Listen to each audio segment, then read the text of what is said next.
Hey, it's Bill Tenney Britton of the Effective Church Group, and I'm an instructor at Phillips Seminary for the Center for Ministry and Lay Training, and this is lecture number 7 of the Proclamation of the Word. Thanks for joining me for this lecture. Hey, listen, it's about time for you to preach. Probably some of you have already preached, and some of you are going to be preaching here this next weekend.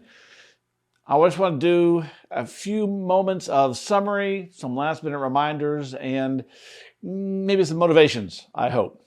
So let's just go through this, okay? You're about ready to preach. Hopefully you've pretty much written your sermon by now, but I want you to, before you preach it, to go back and look at the structure. What are you saying? What's the one thing? Now, you've written that several times in the written assignments over the last several weeks, but I want you to just hone down. Does your sermon say that one thing? You know, your thesis statement should say it all. It should tell you everything you need to know about what you're trying to convey to your congregation. 1 point. 1 point. What's the one thing you want to drive home? That when they go home and they go into this week, they go, yeah, that's what I need to remember, because that's the life-changing part I want in my life. What's the one thing?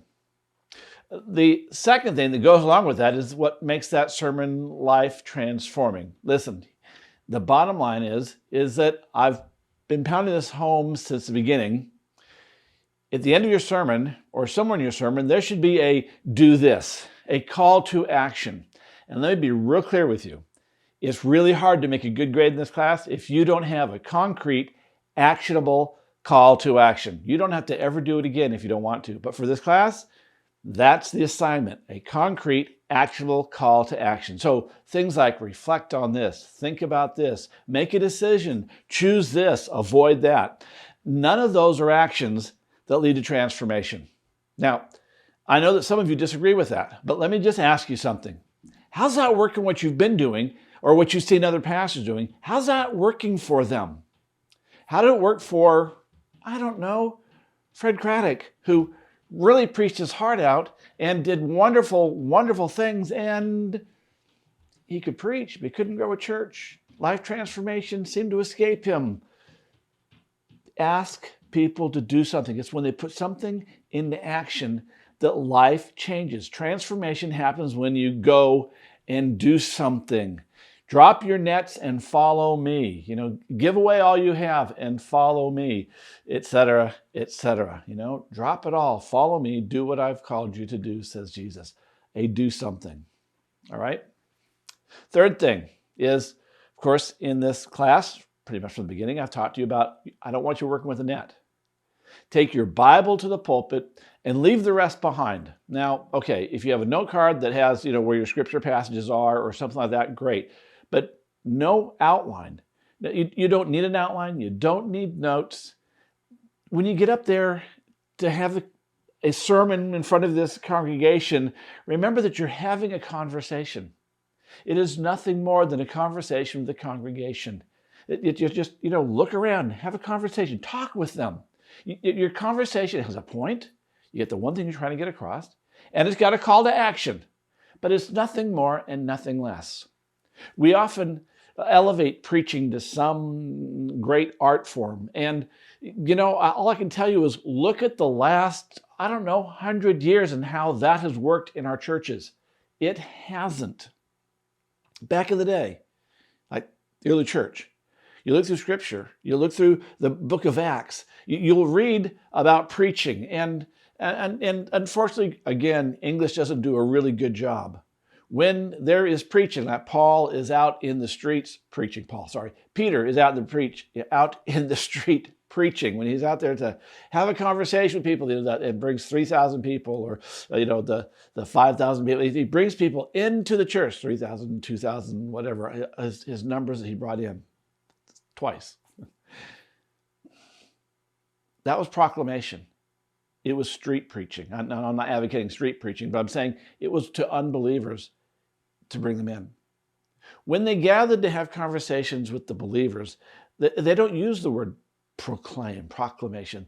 They use the word, and you can see this really clearly in Acts 20. You may remember Acts 20, there's a guy named Eutychus, and they're all sitting in the upper room, and Paul, it says, is preaching, and he goes long and long and long. Well, the word there isn't proclaim, it's dialogos. It's conversation, it's dialogue. They're sharing, they're talking, they're talking about how to live a life following the way, how to be a follower of Jesus, what that means. Dialogos, it's a conversation with a point and a call to action. Nothing less, nothing more. The biggest issue that you're going to face now and throughout your whole ministry is really, it's your transitions. Transitions are going to be your cutting edge that you're going to have to work on from now until eternity. Your transitions are always the parts that, buttress movements, the moving from one to the next, if you will, not points, but your transition, your movements that move from here to here, the me, we, God, you, we outline that Andy Stanley uses. That's the transitions between those points that that's the tough part. I mean, that really is the tough part, is making it just kind of flow. And those will be things that you're going to work on from now until forever. And that's what makes the conversation interesting, is that, as you move from the we to God, how do you transition from talking about us and the experiences we're having and have had or struggled with, and well, God's word says, without going, the whole whiplash thing. What's the transition that takes them in there? And then what's the transition that takes them from godness to you-ness, where you are making a decision, you're asking them for the call to action. Those transitions are key. That's what you'll be working on from now until eternity, because that's the hard part of the sermon. Coming up with your point. If you know your congregation, or you know your target, your outreach target, I call it your outreach avatar, the people who are out there that you have the best chance of reaching. You know them well enough, then you know what you have to say to them. You know what they need to hear. And remember, everyone already thinks they're saved. Everyone's going to heaven. So doing a salvation sermon in and of itself isn't going to draw people in. You still have to talk about that, don't get me wrong. But that's not what brings people in. It's solving a problem that they're feeling in their life, which really brings me to the last bit. We start off this course by asking, what is a great sermon? And I want to just shift that a little bit. What makes an effective sermon? What is it about a sermon that is just like, yeah, that was an effective sermon. That made a difference. Well, of course, by definition, we've talked about this for several weeks now, is that an effective sermon is one that gets people to change their lives. They put it into practice. And we've all, I think, pretty much agreed on that's the end all be all. Do they put it into practice? Are their lives changed? Are they more loving, more forgiving? Are they reading scripture more? Are they praying more? What is it that they're doing that is more or less, as the case may be, because of this sermon? What's the transformation that's happened in their lives? But to be fair, what that means is that sermon has to have three things. Number one, to be an effective sermon, a sermon that changes lives, it has to be at least perceived. No, it really has to be relevant. It has to be relevant to their lives. So if you're trying to reach people for Jesus, if you're trying to, woo your visitors to becoming guests, to becoming disciples of Jesus Christ, if you're trying to reach out beyond the walls of your church, then it has to be relevant to the folks that are out there. And, we talked about how do you target one person and not the other? Remember that if you're talking about relationships, that applies to everybody, including the people who've been Christians their whole lives. If you're talking about forgiveness, that applies to everybody, including the people in your church. If you're talking about bigotry, racism, you're talking about how to spend your money, you're talking about how to deal with anxiety, how to deal with, children, almost everyone has a child, had a child, has a grandchild, etc. They react with nieces and nephews. They're in classes, they're in school, they may be teaching Sunday school. It's relevant. So don't get so hung up with it. Well, I'm talking to those outside and it won't be relevant to those who are inside. The problem is when we talk to those inside, is so often not relevant to those who are outside. That's the problem, is that we've sometimes we become so heavenly minded that we're no earthly good. We spend all our time focusing on minor points of theology. And I'm going to get pushback here, but the Trinity is a minor point of theology. No one goes to heaven or hell based on the Trinity, and whether you use that language or understand that language. Let's be honest, you don't understand it. I don't understand it, and I got more degrees than I can shake a stick at. Just because it's a concept in the tradition of the church doesn't mean that it's relevant or that it's all that important. It is, but it's not. It's certainly not to those outside. You notice that Paul, Peter, when they preached in the public, they didn't deal with the Epiphany. They didn't deal with Advent. They dealt with the things that they needed to hear, the things that were relevant to their lives. So what makes an effective sermon? Number one is it's relevant. People hearing it go, yeah, that applies to me today, to my life.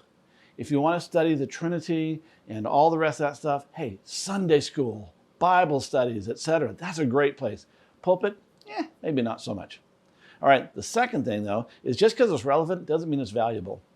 Doesn't mean that it is something I'm going to go home with. Wow, that really rocked my world. That was helpful. That was, valuable means that I find value in it. That I don't feel like I, A, wasted my time, but B, I feel like it's something that I can take home and do something with. It's like, wow, that's really helpful. I understand teamwork. I understand forgiveness. And I'm going to put it into practice, which is going to be coming up next. But it's valuable. Again, I said this a couple times. Every sermon or every Sunday solves a problem.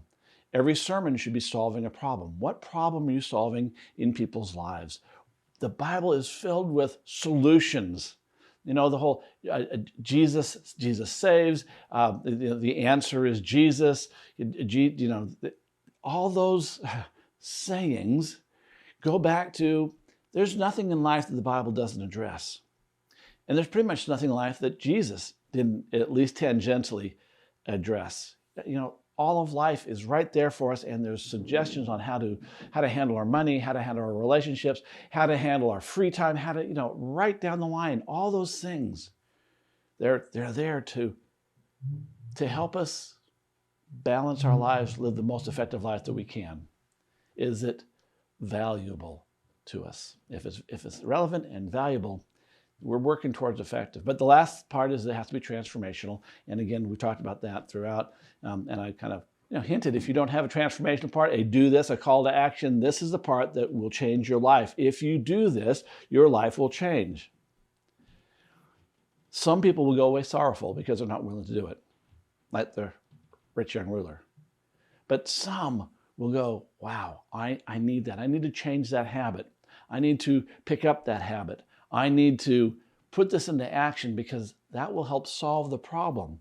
I have a better relationship, a more loving relationship. I'll be able to relate to my neighbor better, or my wife better, or my husband better, or my kids better, or my grandkids better, or the person sitting in the next pew better. Transformation is a call to action to do something, and that's what transforms lives. It's great to make a decision, but like the frogs on the log, when the one says, I decided I'm going to jump, and then just sits there on the log, that didn't help. What helps is when they actually take that leap. Being more forgiving means you forgive more. That means you actually do something. You go and you make amends, or you let go of something in some tangential way.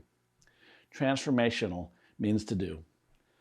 The last thing I really want to hit is that, when it comes to growing your church, when it comes to reaching out and being faithful to the Great Commission, which is my big shtick. Bottom line is the three things I teach: preaching, evangelism, and pastoral leadership. All three of those are about reaching people for Jesus Christ. That's my bottom line in life, is that we're here to make disciples. The church is here to make disciples. And there's not a better way of making disciples today than getting people in church who are not in the church because they come in to hear a powerful message. But they're not going to come hear a powerful message unless they find it or think that's going to be relevant and valuable.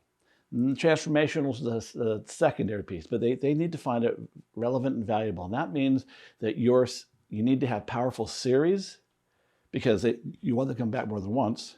And that means your titles have to be fabulous. And I know that there are those who go, yeah, but why do we create a title? Title is for marketing. That is why you create a title, so you can let people know this is what we're doing. And what are the two parts that a title has to do? Has to carry, it has to pique their interest, and it has to communicate what they think that sermon is going to be about. They need to be able to look at that sermon and say, I wonder if this is relevant, or it looks like that's relevant, and it looks like it might be valuable.